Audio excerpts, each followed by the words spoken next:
નમસ્તે બાળ મિત્રો, ધોરણ 6 વિષય સામાજિક વિજ્ઞાનમાં આપણે જોઈ રહ્યા છે પાઠ 1 ચાલો ઇતિહાસ જાણીએ।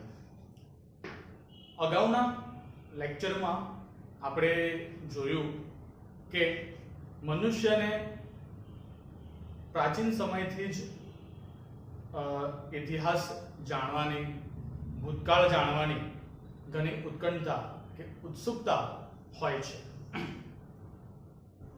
કે પ્રાચીન સમયમાં સંસ્કૃતિ કેવી હશે, મનુષ્યો કેવા હશે, તેમનો આહાર કેવો હશે, તેમનું રહેઠાણ કેવું હશે, તેમની જીવનશૈલી શું હશે, આ બધી જાણવાની ઘણી ઉત્સુકતા મનુષ્યને પહેલેથી જ છે અને તે માટે આપણા માટે જે સ્ત્રોત છે આ બધી વાતો જાણવાનો તે છે ઇતિહાસ। બાળ મિત્રો, ઇતિહાસ જાણવાના સ્ત્રોત તરીકે આપણે જોયું તાડપત્રો, જે તાડ વૃક્ષના પર્ણો પર લખાય છે, ભોજપત્રો, હિમાલયની તળેટીમાં ઉગતા જે ભુર્જ નામના વૃક્ષો છે તેની છાલ ઉપર લખાય છે। પછી આપણે જોયું તામ્રપત્ર, જે તાંબાના પતરા ઉપર કોતરણી કરીને લખવામાં આવે છે। આપણે જોયું અભિલેખો, પથ્થરો ઉપર કે ધાતુના સ્તંભ ઉપર આલેખન કોતરણી કામ કરીને લખવામાં આવે છે। શિલાલેખ, અભિલેખોમાં શિલાલેખ જે પથ્થરો પર થાય છે અને ધાતુ ઉપર પણ થઈ શકે। અને બીજું જોયું આપણે પુરાતન કાળમાંથી આપણને મળી આવેલા વિવિધ સિક્કાઓ પણ આપણને ઇતિહાસની માહિતી પૂરી પાડે છે। પણ જાણવાનું આપણે એ છે કે આ તાડપત્રો, ભોજપત્રો, અભિલેખો એટલે કે શિલાલેખો, સિક્કાઓ, તામ્રપત્રો, આ બધી બાબતો જે આપણને ઇતિહાસ જાણવા માટે ઉપયોગી થાય છે તેને આપણા સુધી લાવે છે કોણ, તેનું સંશોધન કરે છે કોણ, તેનું વર્ણન કરે છે કોણ? તો બાળ મિત્રો, આજના લેક્ચરમાં આપણે એ જ જોવાના છે કે આ બધી માહિતી આપણને કોણ અને કેવી રીતે પૂરી પાડે છે। બાળ મિત્રો, ઇતિહાસ જાણવા માટે આપણને જો સૌથી વધારે કોઈ ઉપયોગી થાય છે તો તે છે ઇતિહાસના અભ્યાસીઓ। ઇતિહાસનો અભ્યાસ કરનારા લોકોમાં આવે છે પુરાતત્વ શાસ્ત્રીઓ, ઇતિહાસકારો અને પ્રવાસીઓ। તો જાણીએ કે પુરાતત્વ શાસ્ત્રીઓ, ઇતિહાસકારો અને પ્રવાસીઓ આપણને ઇતિહાસ જાણવા માટે કેવી રીતે ઉપયોગી થાય છે। તો સૌથી પહેલા જોઈએ આપણે પુરાતત્વ શાસ્ત્રીઓ। ઇતિહાસ જાણવા માટે આપણને પુરાતત્વ શાસ્ત્રીઓ, કે જેમને અંગ્રેજીમાં આર્કિયોલોજિસ્ટ કહેવાય છે, પુરાતત્વનો અભ્યાસને આર્કિયોલોજી કહેવાય છે અને તેનો અભ્યાસ કરનારને આર્કિયોલોજિસ્ટ કહેવાય છે। તો આ પુરાતત્વ શાસ્ત્રીઓ શું કરે છે? સંશોધન કરે છે અને માનવ સંસ્કૃતિ વિશેથી આપણને માહિતગાર કરે છે। પણ કેવી રીતે? તો આ જે પુરાતત્વ શાસ્ત્રીઓ છે તેઓ પ્રાચીન સ્થળ, બેટા તમે લોકો વડોદરામાં રહો છો તો તમે તમારા વડીલો પાસેથી જાણવાનો પ્રયત્ન કરો કે આપણા શહેરમાં એવા કયા પ્રાચીન સ્થળો છે કે જ્યાં રાજા મહારાજાઓનું શાસન હતું કે કોઈ પણ આવી કઈ ઘટના પ્રાચીન સમયની જોડાયેલી હોય તો તમને અમુક થોડા નામ જાણવા મળશે, જેમ કે ડભોઈ છે, પાવાગઢ છે, ચાંપાનેરના કિલ્લા છે, આપણો વૈભવશાળી રાજાનો મહેલ છે, રાજા દ્વારા બંધાવવામાં આવેલી 9 લાખી વાવ છે। તો આ આપણી આસપાસમાંથી પ્રતાપનગર બ્રિજ ઉતરીને હજીરો છે। તો આવી પ્રાચીન સમયની ઘણી બાબતો ઘણા તમને જાણવા મળશે। તો પુરાતત્વ શાસ્ત્રીઓ ઇતિહાસ સંકળાયેલા હોય એવી જગ્યાઓ, એવા સ્થળ ઉપર પહોંચીને ઉત્ખનન કરે છે। ઉત્ખનન એટલે શું બેટા? તો ખોદકામ। તો પાવડા કુહાડી લઈને તમે જમીન ઉપર તૂટી પડો એને ઉત્ખનન કહેવાય નહીં। સાવચેતી પૂર્વકનું ખોદકામ। કેમ? કારણ કે જો નિષ્કાળજીપૂર્વક ઉત્ખનન કરવામાં આવે અને જમીનના નીચે આપણને ઇતિહાસની માહિતી આપતી કોઈક વસ્તુ દટાયેલી હોય અને એ ખોદવાના સાધનથી નુકસાન પામીને નાશ થઈ જાય તો આપણે ઇતિહાસ જાણવાનો સ્ત્રોત ગુમાવી દઈએ. એટલે ઉત્ખનન એ ખૂબ ટેકનોલોજીનો ઉપયોગ કરીને એનો વિશિષ્ટ અભ્યાસ પુરાતત્વશાસ્ત્રીઓએ કરેલો હોય છે કે કેવી રીતે ઉત્ખનન કરવાનું હોય છે. તો સાવચેતીપૂર્વક કાળજીપૂર્વક એવી રીતે ઉત્ખનન કરીને જમીનમાંથી એમણે મકાનો, સિક્કા, ઈંટો, પથ્થરો, ઓજારો, ખોરાકના નમૂનાઓ, મનુષ્યો અને પ્રાણીઓના હાડકાં, આ બધી બાબતો ઉત્ખનન કરીને એમને શોધી કાઢી છે.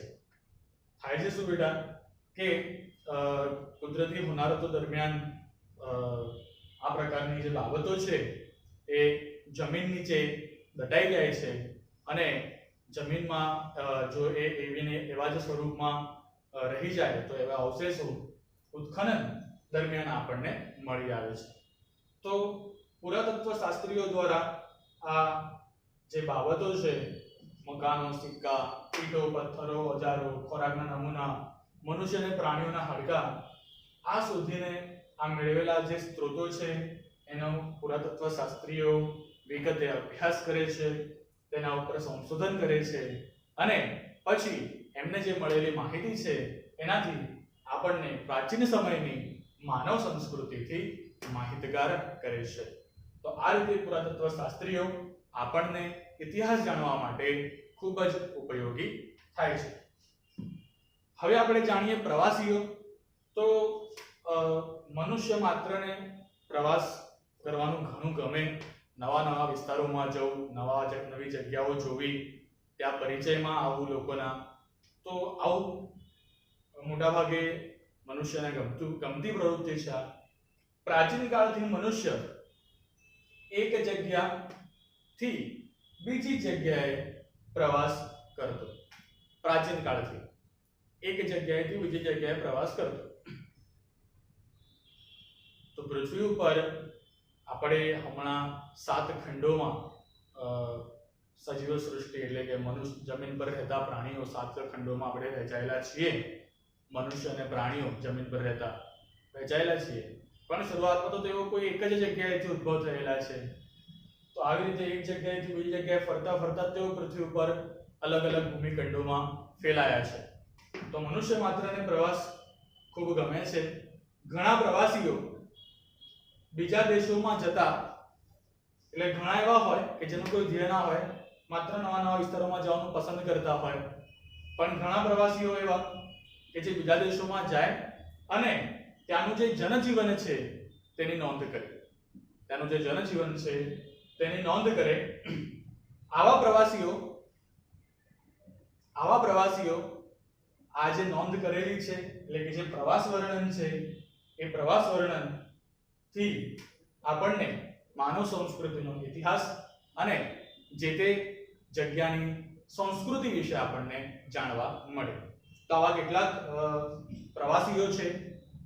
મેગેસ્થનીસ, પ્લિની, ફાહિયન, યુઅન સ્વાંગ આવા પ્રવાસીઓ છે કે જેમની પાસેથી આપણને, જેમના પ્રવાસ વર્ણનોમાંથી આપણને જુદા જુદા ભૂમિખંડોની ઘણી બધી માહિતી જાણવા મળે. મનુષ્ય ઇતિહાસ અને સંસ્કૃતિ પણ આપણને જાણવા મળે. આ સંશોધનોથી પુરાતત્વશાસ્ત્રીઓ અને આ પ્રવાસીઓ જે મેળવેલી માહિતી અને સંશોધનો છે એના ઉપરથી આપણને ખબર પડી, જાણવા મળ્યું કે ઉત્તર પશ્ચિમ ભારતમાં સિંધુ નદીના કિનારે પાંગરેલી મહાન સંસ્કૃતિના દર્શન આપણને થયા, જેને આપણે સિંધુ ખીણની સંસ્કૃતિ તરીકે ઓળખીએ છીએ. ભારતમાં આમના અભ્યાસો પરથી જ ખબર પડી કે ભારતમાં 4500 વર્ષ પહેલા અનેક શહેરો હતા અને તે જ રીતે ગંગા નદીના કિનારે પણ આશરે 2500 વર્ષ પહેલા ઘણા શહેરો વિકાસ પામ્યા હતા. તો સિંધુ નદી અને ગંગા નદીના કિનારે આટલા વર્ષો પહેલા ઘણા બધા શહેરોનો વિકાસ થયો હતો એ આપણને આ સંશોધનો પરથી જાણવા મળે છે. ત્યાર પછી આપણે વાત કરીએ કે આ સંશોધનોથી તે સમયના માનવ સમાજ એટલે તે સમયનો મનુષ્ય સમાજ કેવો હતો, ગોઠવણ કેવી હતી, સામાજિક વ્યવસ્થા કેવી હતી, એ મનુષ્યના રીતિ રિવાજો કેવા હતા, ધાર્મિક રીતિ રિવાજો કેવા હતા, માન્યતાઓ પરંપરાઓ શું હતી, ખોરાક તેમનો આહાર શું હતો, પોશાક તેમના વસ્ત્રો કેવા હતા, સંસ્કૃતિ તેમની સંસ્કૃતિ શું દર્શાવે છે, તેઓ કેવા પ્રકારની ટેકનોલોજીનો ઉપયોગ કરતા, કેવું જ્ઞાન, કેવું કૌશલ્ય, કેવી આવડત ધરાવતા, એ આપણને આ સંશોધનો ઉપરથી ખ્યાલ આવે છે, જેને આપણે પાઠ આપણને આગળ આવશે ત્યારે એની વિગતે ચર્ચા કરીશું. હવે આપણે જાણીએ ઇતિહાસકારો. આપણે પુરાતત્વ શાસ્ત્રીઓ વિશે જોયું, પ્રવાસીઓ વિશે માહિતી મેળવી, ઇતિહાસકારો બેટા ભૂતકાળનું અધ્યયન કરનારા વિદ્વાન, એવા વિદ્વાન લોકો જેઓ ભૂતકાળની ઘટનાઓનું અધ્યયન એટલે કે અભ્યાસ કરે છે વિગતે, ચોક્કસ તર્ક સાથે, તેને આપણે ઇતિહાસકારો કહીએ છીએ. મળી આવેલા જે પણ સાધનો છે, જે પણ અવશેષો મળ્યા છે, અભિલેખો મળ્યા છે, કે પછી તામ્રપત્ર, ભોજપત્રો મળ્યા છે, સિક્કાઓ મળ્યા છે, મળી આવેલા જે પણ સાધનો છે તેનું તેઓ વર્ગીકરણ કરે છે, એમનું સંશોધન કરે છે અને પછી એનું વર્ણન કરે છે. હસ્તપ્રતો, દસ્તાવેજો, અભિલેખો આ બધામાંથી માહિતી એકત્ર કરીને ઇતિહાસકારો તેનું વ્યવસ્થિત રીતે આલેખન કરીને આપણને ઇતિહાસથી અવગત કરે છે. તો સરવાળે બાળમિત્રો, ઇતિહાસકારો, પ્રવાસીઓ અને પુરાતત્વ શાસ્ત્રીઓ એ ઇતિહાસના એવા અભ્યાસીઓ છે કે જે ભૂતકાળની માહિતીને આપણી સમક્ષ મૂકીને માનવ સંસ્કૃતિથી આપણને અવગત કરીને ભૂતકાળને આપણી સમક્ષ જીવંત કરે છે. ઓકે, તો આપણે આજે પૂર્ણ કરીએ છીએ અને બાકીનું જોઈશું આપણે નેક્સ્ટ લેક્ચર. Thank you.